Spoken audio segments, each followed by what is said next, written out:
Welcome back to another podcast episode for Kristina's Not So Broken Brain. I am thrilled to have Dawn back on the podcast today, and we're having a awesome conversation that is a hot topic all over every single industry on the planet right now, Yep. which is AI or artificial intelligence. Dawn, I would love for you to introduce yourself to the audience today. Awesome. Thank you so much for having me back. I'm very excited to be here. Again, my name is Dawn Christman. I have been in the human capital industry for 25 plus years, worked for all different types of organizations, right? I've been the third employee in a startup to working for organizations with 10,000 people plus. So phenomenal opportunity to learn and grow from lots of different people, from lots of different angles, against lots of different industries. So thanks for having me Yeah. back. Absolutely. I'm excited to have you and talk about this today. And when we first got together last week to talk about what do we want to discuss on the next podcast, if that's something that we want to do, you were enthusiastically saying, let's talk about AI. And I was like, bring it. Okay. Because that is something that every industry, every corner of the world right now is how is this going to work? And so with you being in talent acquisition, I would love to hear what are some of the things that you're hearing from other professionals in regards to AI? Yeah, the reason I really wanted to talk about this is that I think there's a lot of fear right now out there about AI. People Mm, are worried about losing their jobs or using it the wrong way, or it's being used maybe against them in a recruiting process or an interviewing process. So I mm, think there's a lot of fear about the topic itself out there. mm. And you hit on something that hit on me a little bit because I hear a lot about AI and talent acquisition, meaning like job applicants, Mhm. right? And so I work with a lot of people who are applying to jobs or trying to work on getting promotions, and they interact with AI on some level in the talent acquisition process. And some of the things that we hear on the interwebs, of course, is that talent acquisition teams utilize these AI tools. Mhm. Well, talent applicants are sometimes feeling shamed or passed on because it makes it seem or they did actually use AI in the application process. Mhm. What are your thoughts on those two approaches of utilizing AI, or is there a balance there? Yeah, so I think TA and HR and everyone in the business world is going to be using AI somewhere, right, in the Yeah. process. So we know that regardless, and they have been for some time. It only gets better and it only gets smarter if Mm, you use it and you train it, right? right. So you can't necessarily automatically take what it's saying as the right answer.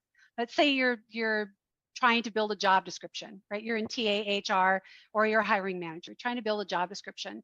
You still have to put the information in, see what it spits out, and make sure it makes sense. And I think sometimes people lose credibility either in that operational process or even as a candidate because all they're doing is they're dumping information into AI or they're asking it questions and they're taking what it says and they're not taking time to level set and sense check it. Does it make sense? Mm, Is it inclusive?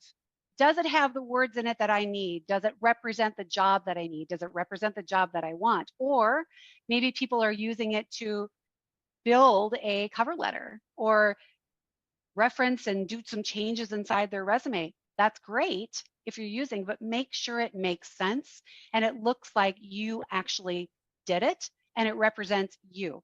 Same thing for a job description. Make sure it represents the job and the people you need inside your team and it represents the brand of your company. So it's sense checking it, making sure that it's working right, making sure that you're making it smarter to help you be more efficient and effective in both instances. yeah, and I love that because what I'm hearing is context matters and how Mhm. you use it matters. I used to work with a lot of enterprise level projects, CRM implementations, things like that. And we've talked about a little bit before is if you put bad data in, you're going to have bad data come back out.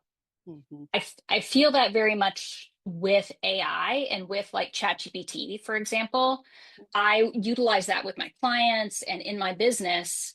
In the beginning, learning how to write those prompts to get the response that you need took some time. Mm-hmm. If you just go in there and say, write a LinkedIn post that's going to go viral, it's not going to sound like you. It's not going to know a Mm-hmm. topic. It's just going to throw something out that probably will make people mad. And it's going to be very clear it's written by AI. Yeah, garbage in, garbage out, Yeah, right? exactly. Yeah. That you hear that a lot in the talent, the human capital space. That the Mm, best thing you can do and the best thing you can think about, either as a business or as a person, does it represent your brand, right? So is mm, what's being built or what you're asking and what it's bringing out for you, again, job description, process that you want internally as a company, does it represent your company brand? Would it make someone want to come and work for you? If you're a candidate, same thing. Does this actually mm, represent who you are? Can you speak to it, right? Is it mm. going to be, is it going to strengthen your personal professional brand? Is it going to strengthen your company's brand? What is that? So if you lean into that as you're using the tool to be your tool, right? Because AI is meant to help you be more efficient and effective and smarter, right? It's meant to do all those things, but you have to make sure that it represents you. And that brings me to an interesting question where it's just like garbage in, garbage out. Mm-hmm. You need to make sure it represents you. So, say you have a client that's in talent acquisition and they are putting up these great job descriptions, right? Talking about the amazing stuff that they do in their organization. You might be working with them and you know that what they're putting in the job description does not exactly translate to what it looks like in the workplace. Have Mm-hmm. you seen that happen?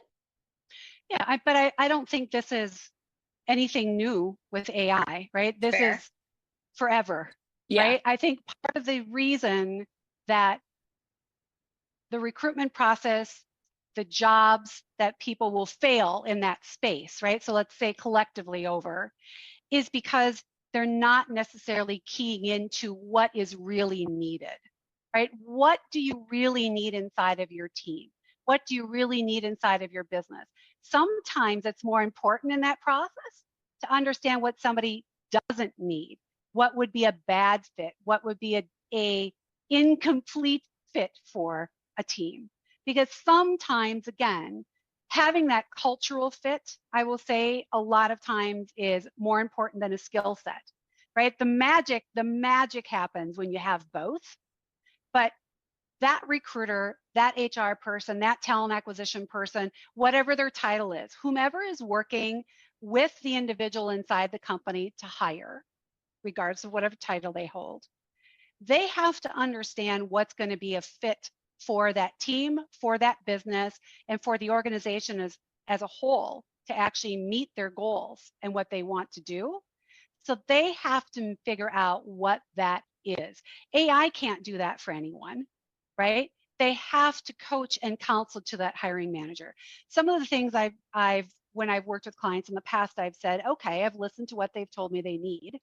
And then I said, so if I find this person and they've got 3 years versus 5, or they live, the state next to wherever this is, you absolutely don't want to see them if they are perfect in every other way. I always am told, absolutely not. I want to see them. Okay, great.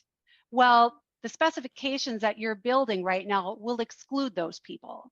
So I think you have to be a coach. I think the big thing, and back to our original point about fear in AI right now, in the talent space especially, is people are going to absolutely have to be talent advisors, right? You can't just fill a job, move to the next, fill a job, move to the next kind of thing. Or another famous thing is post and pray, right, about a job. You can't do those things, right? You have to be smart about how you're doing this. So being a talent advisor, having a conversation, using the tools, making them smarter, and making sure that it's a partnership. I love that, especially the partnership part, because we often think that a tool like AI is going to completely take over Mhm. every single activity. And while we're not completely there yet, having that partnership and having it as an ideation partner, having it as a development partner Mhm. is a different mindset shift for a lot of people. Mhm. That being said, I do know that when people are going into hiring, there are biases that we hold. Mhm. What are some things that people can do when they're utilizing AI, but also in talent acquisition in general? Because I deal with this with a lot of my clients who are neurodivergent, autistic, ADHD. What can the talent acquisition person do to ensure that their biases are not reflected within the utilization of AI and then training it to give information based on that? Again, you have to pay attention to what it's the outcome of it, right? Yeah. What are you putting into it? What are you getting out of it, right? Is it Mm. inclusive? Are there biases built into it and you're not even meaning to, right? So I would say that it should challenge you, right? But you should challenge it to make sure that it's being used to make sure you're not doing those things and you are being inclusive. But again, garbage in, garbage out. If you're not paying attention, right, on what it's bringing out to you, then you're not going to get the output you want. I think the other thing about it is ask it a lot of different questions, right? Test it and use it. And yes, train it to get out of it what you want and to make sure that it's correct.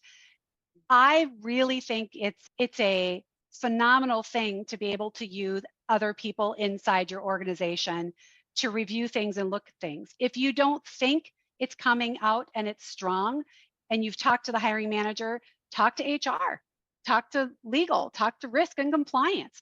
Make sure that it's compliant because you've got experts inside your business. And maybe, again, they don't have the title, but there's other people inside your business that will give you insights and ideas behind it, right? Don't work in a vacuum by yourself. Look at the other things and the other talent that's around you that can help you get the end product that you want using AI as a tool in your tool belt. I love that. How do you personally use AI right now? I'm testing it a lot. Awesome. I am reading everything I can, going to webinars, right, just like everybody else is out there, but testing it a lot, using it a lot, right? Be it by looking at job descriptions or looking at resumes or cover letters or researching organizations. It is a phenomenal tool to learn with, right? And to look Mm. at things from different angles and different ways. And it's interesting. I will go out and try different ATS systems and see how the whole process is and how things go through. How is it easy, right? How is it hard? How does it pull from resumes? How does it pull from cover letters? How does a cover letter look that maybe I've taken and written compared to what AI comes back and writes? And you know what? Sometimes it's super, super close. Other times it's like, ooh, that's way far off. I would never, right? Or if I'm looking, I know one of the things that the tool can be used for that organizations actually struggle in is onboarding, right? And building onboarding plans. Mm. So I've looked at it from either that standpoint of putting a job description in and building out what an onboarding plan would be. Again, all of those things are great ways to look at it and to try it and to make it smarter, but it's another tool, right? When there's things inside an organization that are difficult, or maybe there's not enough resources, which, right?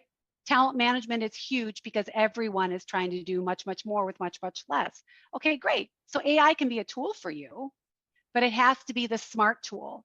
And the way it gets smart is you use it, but you have to be able to look at it and make sure it's hitting all the spaces that you need that you right now don't have the support for. I love that. And it's so important to know that AI doesn't fit in just one type of box. Right. And so a lot of people think, oh, I don't utilize AI because I am a designer. Well, you could talk Mm-hmm. about ideation methods. You could talk Mm-hmm. about continuous learning. To your point, it's a great learning tool. Mm-hmm. One of my clients that I worked with was studying for a certification, and we created a custom GPT that would test them. Yeah. And all of the materials for learning for this certification were online and available on the website. So we downloaded a PDF, used that as the resource of the project file in the custom GPT, and formatted it so it would ask them questions. And if they got it wrong, it would tell them the page number to go to review. And Very then it would go nice. through 10 questions and it would say, these are the areas in which you aren't hitting. And then they could focus their studying time on the areas where they weren't getting it. And that was something that we made in 15 minutes. Yeah, that's awesome. Yep. And that helped them. So it's like thinking about, I loved your onboarding thing too, because I've seen with the executives that I've worked with, onboarding and understanding the difference between coaching, training, Mm. directing, those three things alone, they think are all the same thing. Mm-hmm. And Yep. so thinking about, I would love to hear a little bit more about when we talk about AI, when we talk about onboarding, Mm-hmm. maybe there's a new leader that is like, I don't even know where to start. Mm-hmm. What would that look like? I think you have to go back and use the job description that you originally agreed to, right? Love that. Was the goal. I would probably also go back to the hiring manager that had the original, right? The original Yeah. ask. Yeah. And your HR team, your learning and development team, because all of those people need to be the partner in making sure the onboarding plan are right in the first place. I think sometimes, and this is not an AI thing again, right? This is a HR, talent acquisition, hiring manager, right? The whole team. There has to be a team of people to properly onboard folks. And that's why a lot of times that onboarding process doesn't go well because it takes a lot of people to get them on, right? So you've got a mentor at the start. You have the onboarding plan. You've got their technology they need. You've got the introductions and the initial trainings they need for the organization. And then you've got for their job, there's so many pieces to it. I think in order to build the right, strong onboarding plan, again, using AI, you can make sure you're running the job description through and asking it to help you build an onboarding plan. But then again, you have to right size it and make sure it's right with the hiring manager, with the HR leaders, right, with the team that they'll be reporting into or the manager they'll be reporting into. So I think, again, use it as a baseline tool for you, but you've got to have the partnerships of everybody else around you to make sure it's successful. I don't think everybody has all the answers. I don't think anybody does right now. The best thing you can do is make sure that you're using it and making it smarter, but you're using it strategically, right? You're not using it just to your point, you did this in 15 minutes, but you did it very strategically. You Yes. worked with the person to make sure you understood what was needed, what was missing, what were the timelines, how do we actually have to make this happen? And then you went in and built the tool. And then when that spit out what you wanted, you went and sense checked it and made sure it worked the way that you needed to. So it starts with the people being impacted and the organization itself, and then use the tool. And then the tool helps you, and then come back out of it, make sure it's right. And that rings true with my experience in corporate. Sometimes organizations have a tendency to purchase a tool because instead of Mm-hmm, focusing on what the real challenge is and digging in a little bit deeper mm-hmm, to figure out, okay, instead of solving it with a tool, can we solve it internally and have a tool help us move forward versus solving a problem with a tool? Because that can sometimes be a major sticking point from my past experience. mm-hmm. So when you sit back and you say, I totally hear you with working with the talent team, working with the training team, what about those teams who are like, we're tiny, Mm-hmm. we're small, we're a nonprofit, or we're a startup, or, there's four of us. Mm-hmm. What would, yeah, what would that look like? Yeah, so I'm very lucky in my career. I've been the third employee at a company, so I've got that startup. I've worked for billion-dollar organizations and everywhere in between. I've done board work, right? So I have a very diverse background. It doesn't matter what size you are. It matters on how you maximize the talent and the tools that you have inside. So if you're small, right? If you're tiny, you're the third person there. Well, of course you're going to use AI because AI can basically pick up the bags on the basics. But again, you still have to make sure that it's doing what you want and it's giving you the output that you want. So Hmm. I would say the tool can be something that does the basics and helps you when you don't have the dollars for the headcount. or you don't have the resources for the headcount, but make sure it represents what you're trying to get done and it represents your brand. I think using things on a much larger scale, obviously you probably use it in a variety of different ways, but in a variety of different areas that in a small company, you wouldn't, right? In a small company, you're probably doing the basics, right? Because you have to have the basics and the core fundamentals. In a larger company, there's a lot more going on, right? So there's a lot of other things you can use it for as well. That's awesome. I have a couple of questions that popped into my head when you were talking just now. So you talked about the fear of AI in talent acquisition, talked about utilizing it within the context of, and then garbage in, garbage out. What is something that is keeping you up at night in regards to AI in your area? I think people using it to exclude the right people from jobs, Whoa, right? what is, So it's very easy, right? Garbage in, garbage out, or Mhm. post and pray, right? Like we said Yeah, about before. yeah. A recruiter posts a job, or whoever, again, whatever the title is, posts a job, sees what comes in, grabs from that, done, right? And AI is phenomenal at using for keyword searches and all that kind of great stuff that's been around forever, right? It's very good at that. Mhm. But I would challenge anyone in the talent space looking for talent within their organizations that they're looking through to make sure that those keyword searches are not actually kicking the cream of the crop or the best of the best out of the process. So I would again challenge people to use it as a tool, right, to make Mm. yourself more efficient and effective, but make sure it's right? And make sure it's matching, right? And make sure that if there's somebody that you think has the right skill set, if they maybe have, I don't know, 5 out of the 6 requirements and they look really good, well, maybe it's worth picking up the phone and talking to someone. I've said this to a lot of folks and I'll say it here as well. You don't see on LinkedIn that people are unhappy that AI hasn't called them back or that AI hasn't responded to their email. They're unhappy because they're not hearing back from the recruiters or the talent acquisition folks or the HR folks, again, whatever the title they hold, they're not hearing back from the talent folks on their Mm. applications. And that's what's concerning folks now. And I think that that is definitely an issue, right? Lots of great, phenomenal, good talent, good partners, good connections, good good candidates are being excluded because they're just using AI to screen through. Yeah, they're using it and then just letting Yep. it go. To use it to Um, screen out versus to screen in, right? yeah, so there's what I'm hearing is that there's the humanity part of it is still an important and critical step when it comes to talent acquisition. It's not like build it, leave it alone.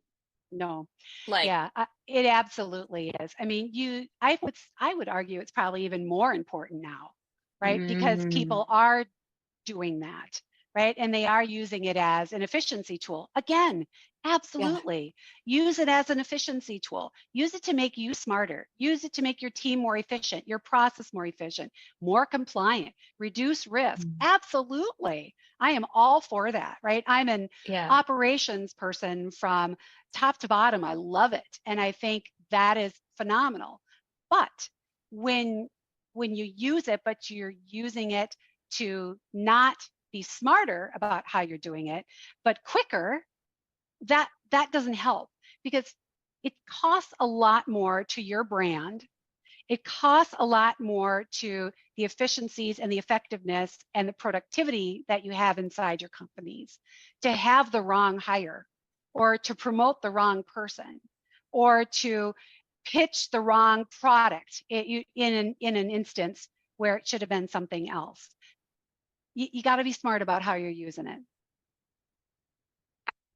Agree completely. And one of the things I focus on with my executives is we do a overwhelm, underwhelm list. Mm.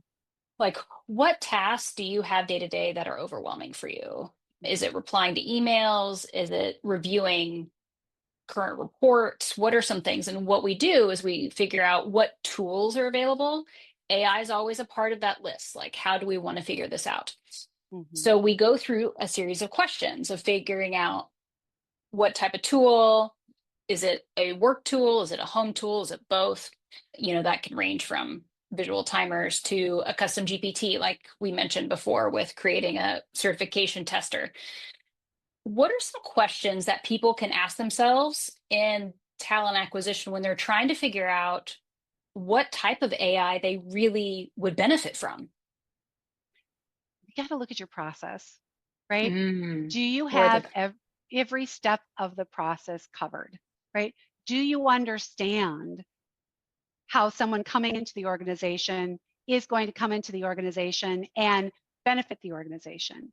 Do you understand the downhill, right, impacts to every other function of that person being there, right? So I would say from the standpoint of understanding operationally, right, how to use it and the benefit of it, I would look at it from a standpoint of even satisfaction, right? If people say the onboarding process, if you do candidate satisfaction surveys or internal client satisfaction surveys or internal employee satisfaction surveys, and they're all saying your recruiting process, right, is not good, or your onboarding process is not good, okay, great. So let's use the tool we have in front of us and let's help us fix that using the tool. It doesn't replace, to your point, it doesn't replace the human aspect of it, right? I would challenge people that if your teams don't know how to lean into empathy and the human side of it, then you have to help them, right? You have to get Mhm. training. You have to make sure that they feel like they've got the tools around them so they can take the time to be human with a candidate, or they can take the time with the onboarding process and make sure that it's appropriate. I love that. It's taking the time to have that empathy, not just with the process, but with your people. Mm-hmm. Absolutely. Because people might look at you and be like, you want me to program an AI bot? Like, I don't have enough work already. Right. And Right. so, and that's, and, we've got all sorts of challenges in the economy right now. And so there's Mm-hmm. lots of reasons why somebody might be frustrated with that. And what I'm hearing is that with that approach of partnership and humanity in the process, it can enhance it Mm-hmm. and smooth it out versus having that fear base of AI. Well, we're in the human capital industry, Yeah. right? And the main point of that whole title is human, right? So Hmm. you can't forget that part of it, no matter where you're at in the organization and how you're using the tool. Again, be smart about it. Use it. Yeah. It's a tool. It's there. Yeah. Everyone is using it in some way, shape, or form. Use it. Make it smarter. Yes, but don't forget the human element of it. Yeah. I love that. I love that. Okay. Well, I'll be honest, we ran through all my questions so quickly. Okay. Is there, I absolutely love this topic, mostly because AI is the center of everything right now, including my cats. Diesel. This is Diesel. So one of the interesting things that I've found is how people are approaching AI when it comes to education. So Mm, I've talked with a lot of people and students in college and quick, not that long after graduation. mhm, So they're either one or two phases, right? They either are all in on AI or they mhm, are like, I don't want to touch it. It is the end of humanity. mhm. So it's like people are very polar on this. When they find out that I utilize it in my business as somebody who is mostly a solopreneur, I use it in lots of different areas of the work that I do. And I show my clients ways that they can utilize it to speed up or support some of the challenges they have, especially with autism and ADHD and dyslexia. What would you say to somebody who is absolutely anti, does not want to touch it? It's not going away. It's here. You're being impacted in some way, shape, or form somewhere, right? We're Mhm. talking and concentrating on the human capital industry, right? but to your point, right, you're talking to people in education, right? So it's everywhere.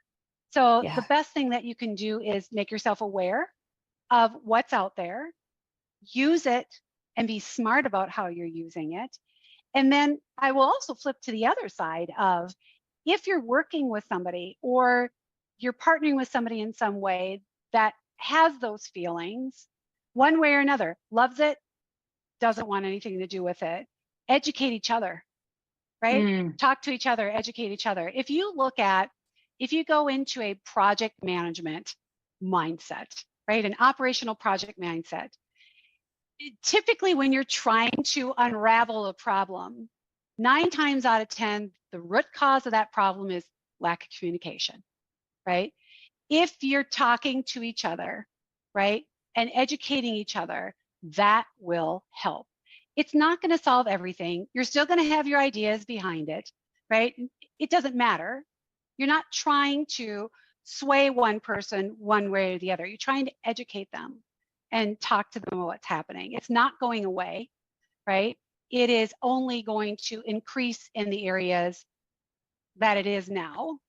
The smarter we can make it according to what we want to do, the better off it will be. So I think that it's education, it's talking to each other, it's communication, it's making sure that we're talking. It's that exposure. And that's what I've found as well. When it's understanding, giving people some context, some support on what it could look like without over pushing it, Mm-hmm. right? Like it's just like somebody who is super anti a certain type of food cuisine. They just had one bad experience or something just doesn't sound good. But instead of just demanding that they go to this massive buffet, it's like, I have this appetizer I would love for you to try. It's like, Mm-hmm. this is just something small, something tangible for you. And I had somebody text me the other day who has been super anti AI. And they were very vocal about it. And they were like, okay, I get why people are utilizing ChatGPT, especially if they're autistic. Mm-hmm. Because they had started using it. They said they broke down a big project for work, talking it through with AI because they were so overwhelmed and they had to get started and they had waited too long. No, And they were right. like, Yep. I opened it for the first time, put as much information in. We should talk about this too, is privacy within the context of AI and the tools that you're using. And they were able to get a solid, first three steps that they could Mm-hmm. do that day. And they said that they were so relieved because they work at a smaller organization. They didn't have the colleagues that they could go to. Like they are Mm-hmm. their subject matter expert and are expected to just go, which is great for autonomy, really bad when you're in overwhelm. Well, I, so I will say a couple things. I mean, that's fantastic that they figured out a comfort spot for them to use Right. it, right? Right. Again, back to my original point, I don't have all the answers. You don't. No one does, right? Right. Everybody's still learning and Mhm. figuring out how this all works. Mhm.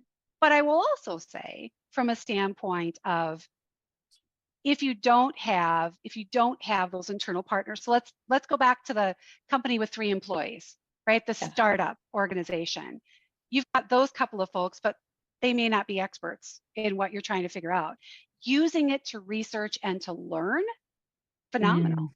right? Mhm. Phenomenal. Use that to make yourself smarter, but question it, right? Make Yeah. sure the right information is coming back on what you're looking for.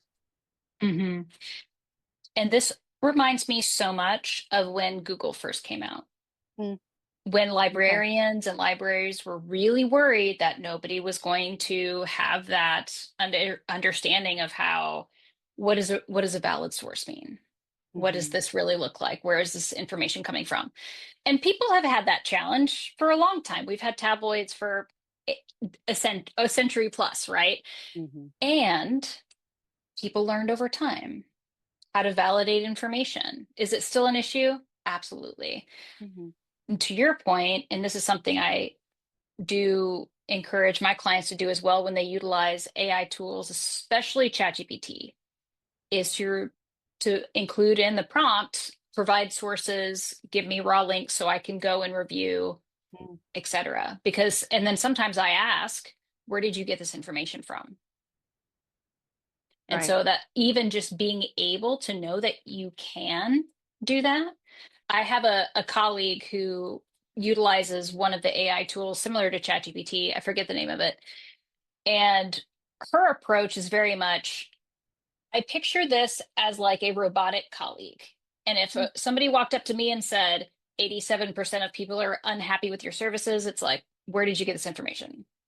Like you wouldn't just take that as Mhm. canon from a person just walking into your shop, right? Yep.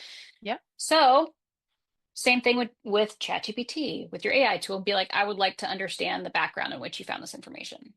You're Agreed. still allowed to be curious and you're still allowed to challenge. Well, I would even say not allowed. It should be expected. That's a perfect You point. know, Yeah, you know, it's it's yeah, it's as simple or very silly true. as this might sound. Right? How often when you write an email in a business setting, say it's going to go to an executive or a senior leader, do you look at it after you write it the first time? Certainly.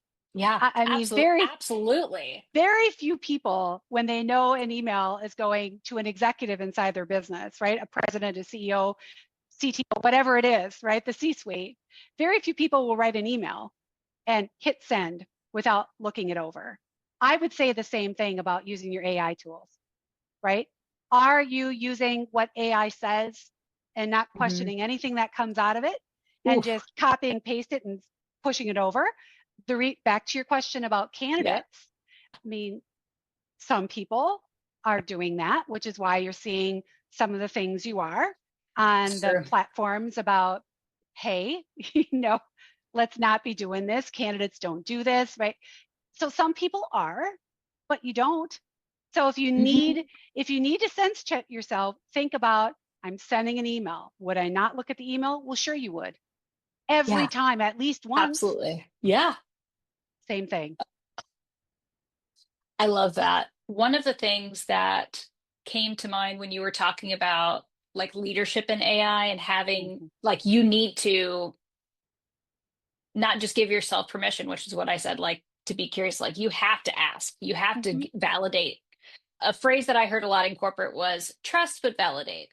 Mhm. Same thing here, trust but validate. I don't know about the Yep. trust part, but definitely validate.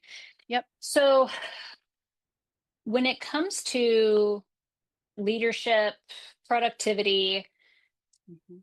what are some ways that you're seeing that leaders and managers can utilize AI to be better leaders in their organization?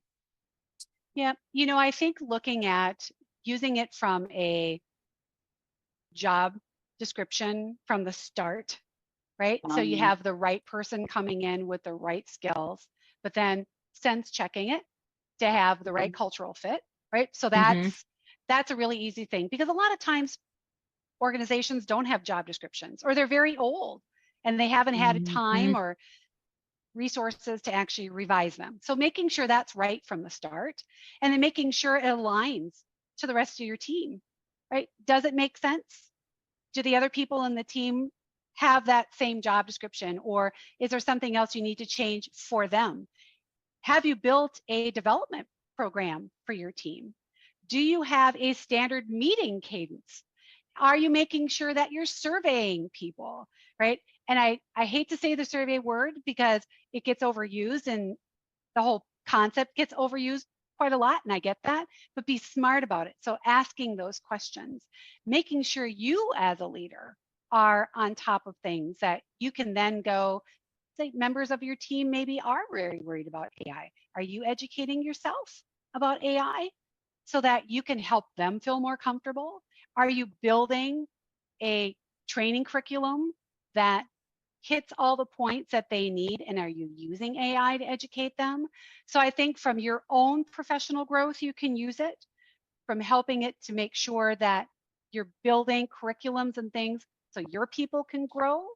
But I mean, fundamental basics, making sure that you've got the right people in the right jobs doing the right work at the right time, right? And that comes from making sure that the original job is built right. So Mm. you can go at every step of the process from a leadership standpoint to use a tool. I love that. What do you think is going to happen with AI in the next like 5 years in the talent space?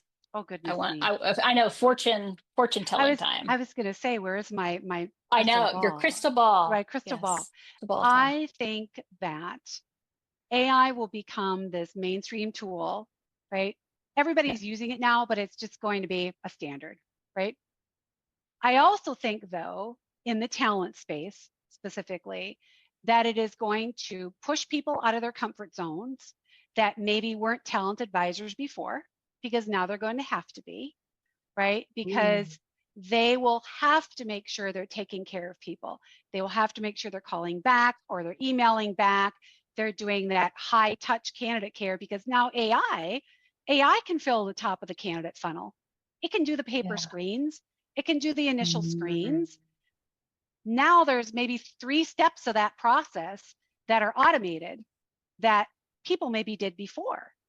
But again, person still has to be making the system smarter, asking the right questions, making sure the output is right, right? So they still Mm. have to do that human side, but that is no posting and praying, right? No, Yeah. no seeing if it's going to match or not, just and then using it to kick people out. How are we making sure that people are being included? So I think it's going to stretch people, right? It's going to also make sure that learning and development is part of the process, because if you had someone, let's say they were a sourcer, right? Someone who was responsible for filling that top of the funnel. Well, now that sourcer has to make sure that they understand how to use the tool to get the right people in the top of the funnel, and that they're looking at it and that they're making sure the output is coming out of it. So people are going to have to be trained on how to do that. Right? They're going to have to understand how to do that. So I think it's going to stretch people, and it's going to challenge people from a standpoint of their job is going to change, and the way that they take care of candidates is going to change. The way that they onboard people is going to change. Mm. Yeah, and people and change. I mean, that's the only Always thing so constant. Yeah, wonderful. yeah, Always so exactly. Those two wonderful. things go together so well. Yep. It's like the phrase in corporate I always heard, the only thing constant is change. Yep. And so before I get into my rapid fire for end of podcast, Okay. and is there anything that we didn't talk about that you're like, I really wanted to hit on this? Just honestly, you don't be fearful. Think about how it can be utilized, right? Again, I'm certain, just like every other tool that's come out in forever, right? Some job will go away. But if it doesn't go Yeah. away, it is absolutely going to change.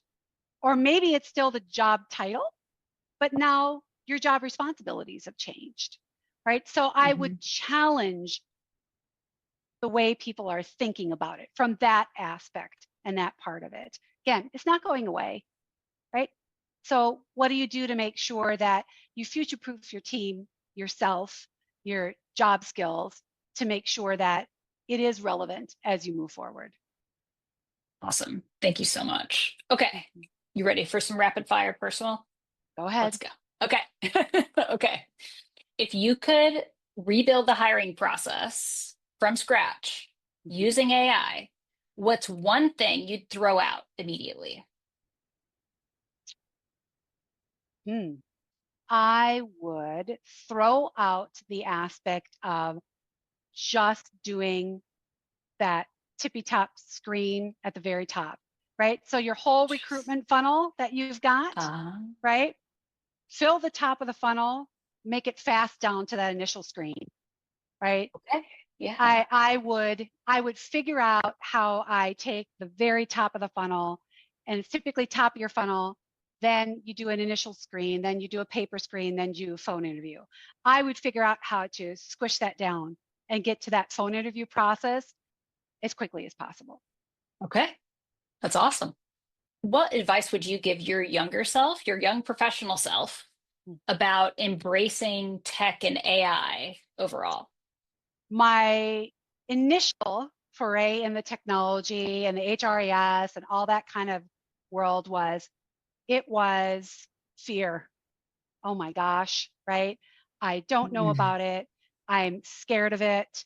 It was a tool to actually use to reprimand or get folks in trouble. And then I really had a phenomenal leader who said, wait, right? Start thinking about data and tools as what it can tell you and how it can help you before you have a problem. So I wish I would have learned Love that that. sooner. And I wish I would have learned that earlier. I love the HRIS space now, right? The ATS, CRMs, HCMs, billing, all of that, billing, Power BI, right? All those kinds of platforms. I love all of that. The mapping, the processing, and I love it because now I understand on how having all those things stitched together and Mhm. working correctly and efficiently and effectively helps the people I work with and helps the businesses I work with and helps us be ready. So I wish I would have learned that earlier. I train every Oh, team that I work with now on how to use it that way because the majority of the time that I do work with people, it's the first example I gave you that they feel about it. Remove mhm. that and start thinking about how it can help you. That's awesome. That is so good. And having that under like you're speaking to yourself sometimes, it sounds like when you're like, don't be fearful of it. Yep, Like that's absolutely. awesome. Oh, I love that. Well, Dawn, thank you so much for coming back on Christine's Not So Broken Brain. It's been great talking with you about AI, and I hope we can do this again sometime. My pleasure. And thank you so much. I'm looking forward to it.